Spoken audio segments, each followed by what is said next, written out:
Hey everyone, Prince Artemis here, and today I'm going to be going over my GameCube collection. I've been promising this video for a while now, but I keep putting it off, and now it's a new year. Good way to open the year, I guess. So, first up we have 1080 Avalanche, which is a sequel to the N64 game 1080 Snowboarding. You know, extreme late 90s, early 2000s sports games were pretty rad back in the day. You know, you got these different support systems, progressive scan for better graphics, broadband for internet. That's how much storage you'll need, and it can be up to 4 players. Pretty good game. Let's take a look inside. Yep, got the manual and the disc. Alright, here we got Animal Crossing, the original Animal Crossing. It's a classic game. The new game is like one of the best-selling Nintendo games of all time. It's up there with Mario Kart 8 Deluxe. This did come with a memory card, but I don't have it, sadly. But, just live your life in the animal village, be friends with your neighbors and stuff, classic. Got the original manual here. Let me get it open here. Along with the manual, I also got an old pamphlet for Nintendo Power, and an original insert for the e-reader when that was still a thing. You would use it in the game to get special Nintendo items and stuff like that, and even get some NES games to play for free. And, since this was before the eShop, that's how you do it. Alright, and quickly, this is Baldur's Gate Dark Alliance. I'm going to be honest, I haven't played this game yet, and I also have it on my Switch, so I don't really know much about it. But from looking at it, I'm going to guess it is a dungeon crawler like Diablo-style game. Looks pretty fun. Some side booby there. Yeah. Definitely looks up my alley. High fantasy. Love it. Okay, here we have Nickelodeon's Barnyard. This is a game I always played when I was a little kid. I love the characters from the movie. This game actually fleshes them out a lot more. You can play mini games with them, like Tease the Mailman. You can find recipes to bake different pies and drinks with Pig there. And, bike racing. There's even a location on the map called Dankweed Pond. And since this was like 2006, I know it was also on the Wii and PS2. That was long before the words dank and weed had any real significance in pop culture, so that's pretty funny. But, yeah, good game. Alright, here is a pretty unique and GameCube exclusive called Baton Kaitos, Eternal Wings and the Lost Ocean. What can I say? It's made by Namco. It's from the creators of Xenoblade Chronicles, and it's a lost relic that I think more people should play. And I wish the creators would re-release this game and its sequel over there, but the only thing really wrong with it, the voice acting's not very good. Oh, before I forget, silly me, gotta show you the inside of this. Manual and disc. Okay, moving on. Baton Kaitos. If you were wondering what type of style game it is a turn-based RPG that uses cards for combat. Same thing with its sequel over there, but yeah, in the backdrop it plays like the old Final Fantasy games like 7, 8, and 9. It plays a lot like those. Classic RPG style. But next we're going to talk about Baton Kaitos Origins. It's technically a sequel, but also a prequel. For some reason, mine also has Spanish. Supplement pure. Baton Kaitos Origins, I don't know why it's like that, but it's Spanish, but mine mainly does English. And I can't reveal too much without it being a spoiler, but, it's basically a prequel. You could tell this was, like, at the end of the GameCube's lifespan, because it has, like, Chibi Robo and Odama stuff. An old Nintendo Power excerpt, and I think a manual that promotes the Wii. So this was like at the end of the GameCube's lifespan.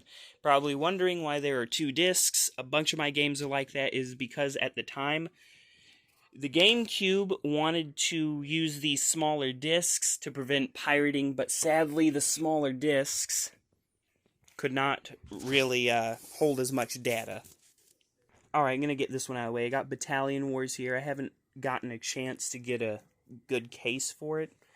But, just got the disc there. It's a little rough, little stickers, but it does work really good. It's basically like those Advanced War games, because I think it's like a spin-off, but, should have been getting an Advanced War game sooner, you know. I'm still a little mad that Nintendo's putting that off because of the Ukraine and Russia war, but it's been like a year. Come on, Nintendo. Anyway, here's Black and Bruised. It's a Punch-Out style game, but it plays more like Tekken, ironically. It's actually pretty great. I haven't played too much of it. I need to do some more, but she's kind of hot. She actually looks like one of my online friends, Anne, from MeWe. It's like an inside joke. She kind of reminds me of her, so that's something. Sadly, here's another game I don't have the original case for. I don't know where this case came from. Looks really generic, but this is Bloody Roar Primal Fury. Honest to God, it's a pretty freaking cool fighting game. You know, your character basically turns into a furry mid-battle and beats the shit out of each other. It's great. I'm not showing the insides of these cases because there's nothing in them, but, you know, there's the disc. It works great. Bloody Roar. And it does get kind of violent, but it's, come on, that girl, like, turns into a rabbit. And then she kicks the crap out of that cheetah dude. It's great, you know? Furry fighting. Furry fighting the video game.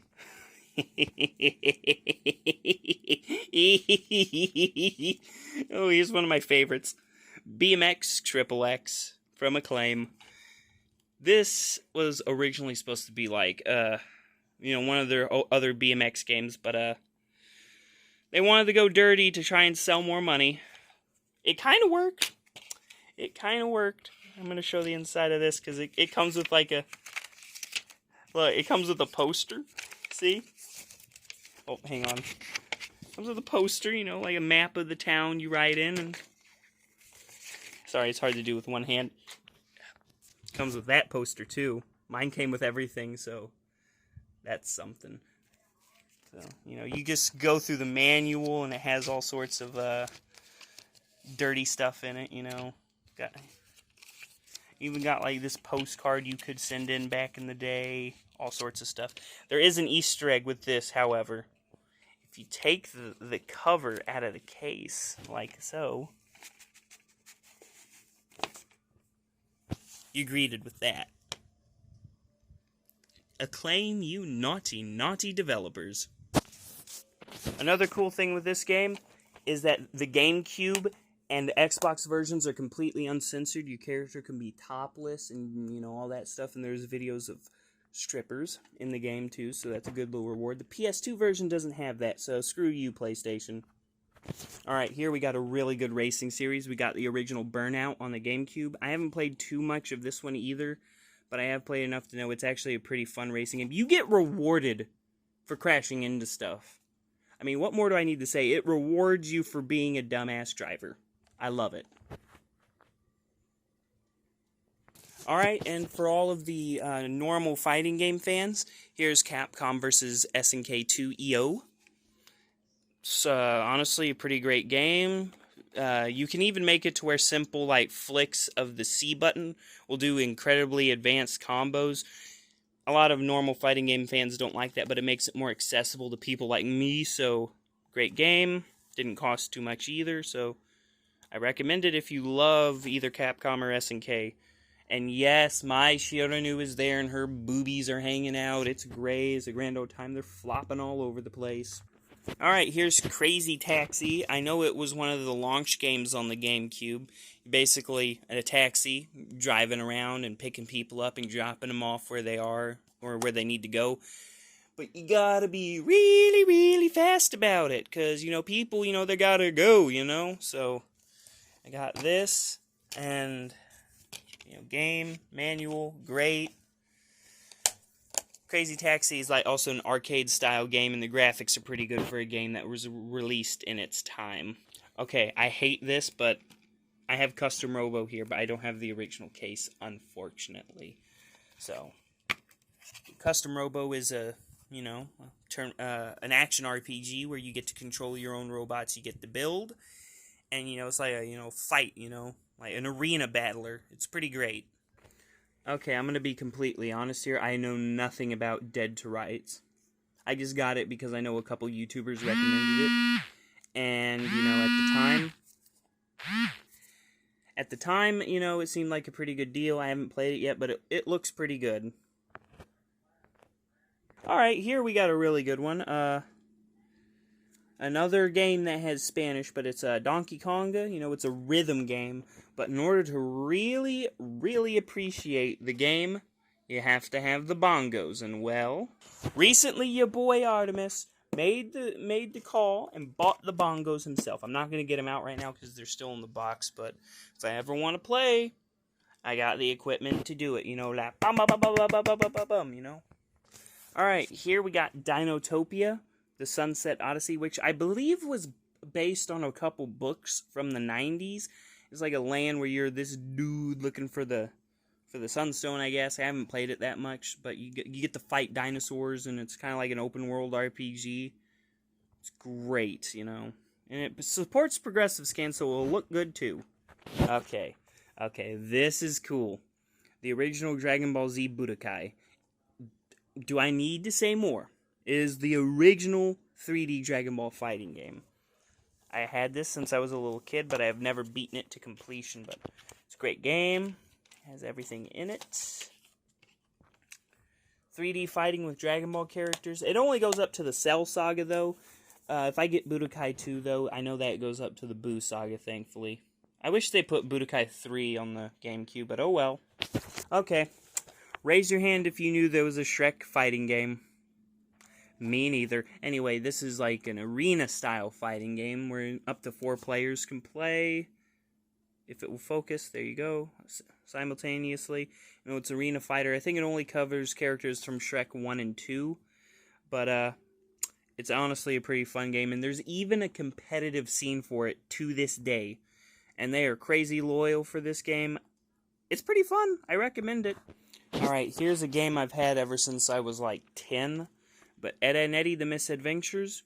Now, if you grew up watching this on Cartoon Network, you had a good childhood. This was an amazing show with great slapsticks humor. You can switch between the 3 Eds who have different attributes. Eddie has his stink bombs, Ed has his raw strength, and Double D has his brains. Use that to collect objects from high places. All sorts of different stuff.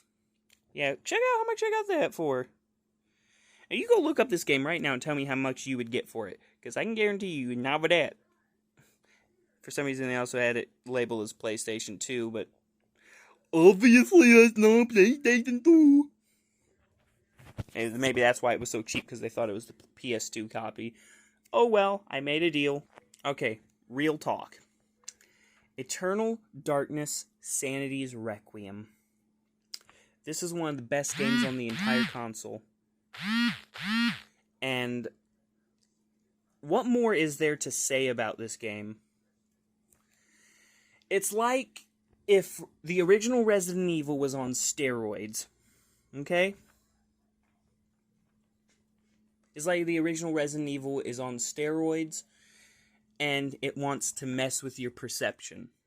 Because it will make the game fake glitching out. It will fake delete your save file. It will make it seem like the game's glitching to where it can't be played. It will mess with you if you let your sanity meter go down.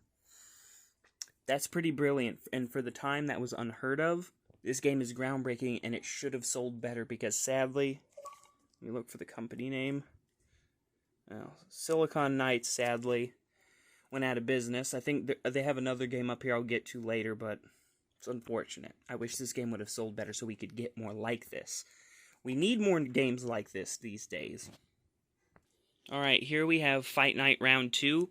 And it's just an average run-of-the-mill, you know, EA Sports boxing game. But the only reason I got it for my GameCube collection is it actually comes with a download of Super Punch-Out for the original Super Nintendo.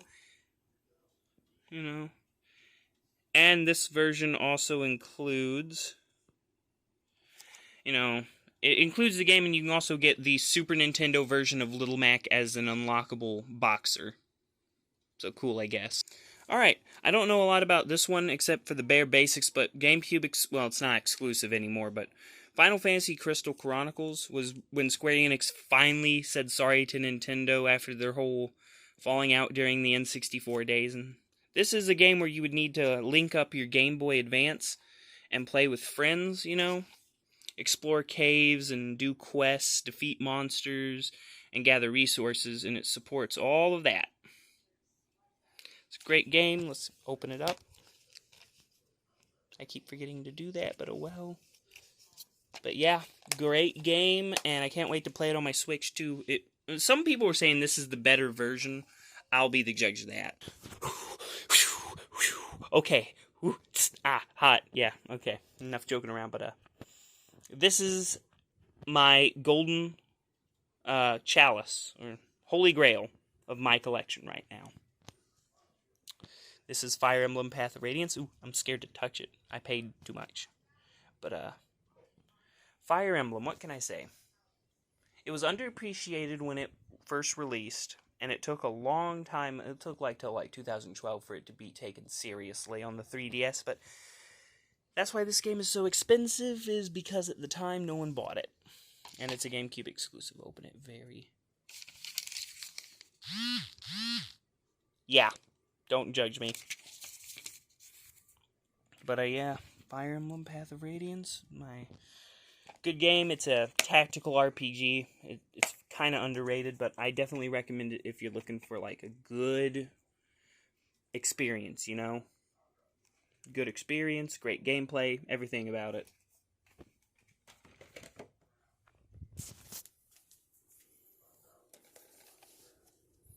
And here we have F-Zero GX. It's not the original case, but it's good enough. But talk about fast. Okay, let's get this out of the way. F-Zero is a really, really fast, futuristic racing game, and I hope to God one day Nintendo grows a brain and brings this series back. Because there is no other racing game like F-Zero. None of them, except the other F-Zero games. You can play as different characters. It's just pure fun. And you could even connect it. Take your memory card to the arcade, and you can link it to F-Zero AX to race custom machine and earn new parts and unlock bonus features for your home console version, which was great at the time. So you could connect this with the arcade game and get stuff back and forth. It was great. Here is Gauntlet Dark Legacy. From what I understand, Gauntlet Dark Legacy plays a lot like Baldur's Gate. It's a dungeon crawling experience where you fight different monsters and ghosts. The more players you have, the better, honestly. And a bunch of different characters you can choose from, you know, sorry, got different play styles too, sorry. Yeah, it's a pretty good game. It's expensive too, but bite the bullet for what you like, I guess. Okay, I know RGT85 did a video recently, and he included this, and honestly, I agree with him. It was a GameCube exclusive first-person shooter, and it's rated M. Nintendo, back in the day. Oh, what more could I say about this game that he didn't already say? You know, you get your soul ripped out of your body, and you have to go around and possess things to scare people so you can possess them, and they got different weapons and stuff. The government's basically trying to use ghosts and spirits as war stuff. You're unfortunately a byproduct of that, and it's up to you to save everybody, or save the world, really.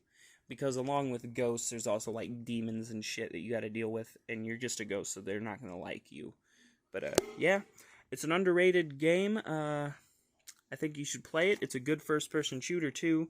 Plenty of, bang, bang, shoot the bad guy, but there's also a lot of uniqueness to it, which I think makes it a great game. Alright, here is a really special game. It's Godzilla Destroy All Monsters Melee. It's not like Super Smash Bros. Melee, though. It's another arena fighter, except, with Godzilla characters. And there's even an unlockable one. I know there was a technically better version on Xbox with an extra character, but this honestly has the much better controls. All the monsters you can play as. It doesn't show one of them that's a secret unlockable. But, it's a great game. Good gameplay. But if you're going to play against computers, it is difficult, my friend. It is very difficult. against computers anyway. But when you're playing with a friend, it's fair, and there's lots of punching and throwing people around. Oh look, another Cartoon Network game. Okay, Grim Adventures of Billy and Mandy. If you've watched the show, you understand the slapstick style of comedy. This is basically an arena fighting game that tries to keep the same art style as the show. You just run around, beat each other up as different characters from the show. And there's plenty of videos and music and unlockables you can do from completing challenges in the challenge mode. It's pretty great.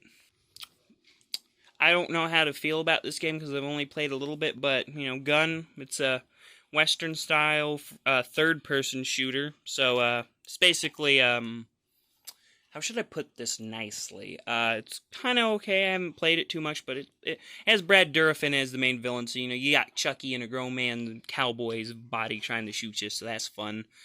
But, it's basically slightly worse Red Dead Redemption. So, yeah, that's a thing. Harvest Moon. Talk about an underrated series that isn't as good as it used to be anymore. Well, it is, but it no longer goes by the name Harvest Moon. But, A Wonderful Life? I know it's getting a new game sometime this year, so that's good. Because this game is really good. It deserves it. You play as the boy there, and you get a wife. You got a farm to take care of. You got a kid later down the line. You did the little tack right there. I'll let you read that for yourself if you want to pause the video. It's like a life simulator with farming. These games are very highly rated and pretty good. I don't know anything about this and only bought it because it was like $1. Gollum looks like a fish. Next. Okay, here's something really cool. It's a Hulk game, okay? But it's open world and you get to destroy shit. Need I say more? It does have a story, Abomination's kind of like running around being mean and the army doesn't like you. But you get to, run around and break stuff. The world's your weapon. Epic boss battles. Unstoppable movement, man. Ultimate destruction. This is every young boy's dream right here.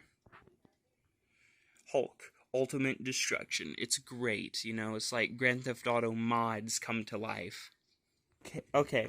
This game is crazy unique, and I need to talk about it. It is made by the same dude who does, like, the, No More Heroes games, Killer 7. It's kind of like a first-person shooter, except it's on rails, which means automatic movement. And you're killing, like, these things, which are, like, demons, I think. I haven't really played it that much, but I understand the story. You gotta kill them, and, man, they make some of the weirdest freaking noises. But, yeah, I think you have split personality, and you can shift between these 7 people. And they all have different, like, abilities inside your mind. Or something like that.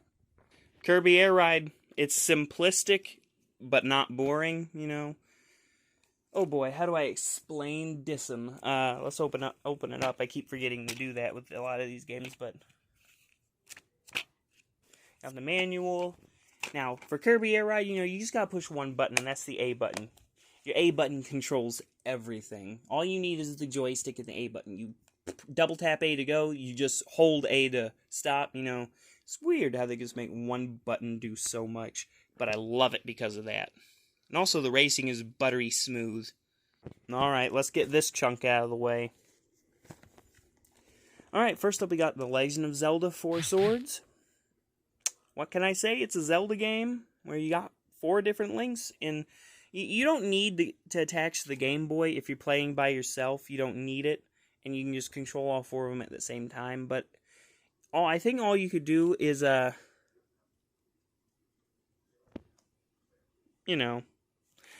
player to 4 players.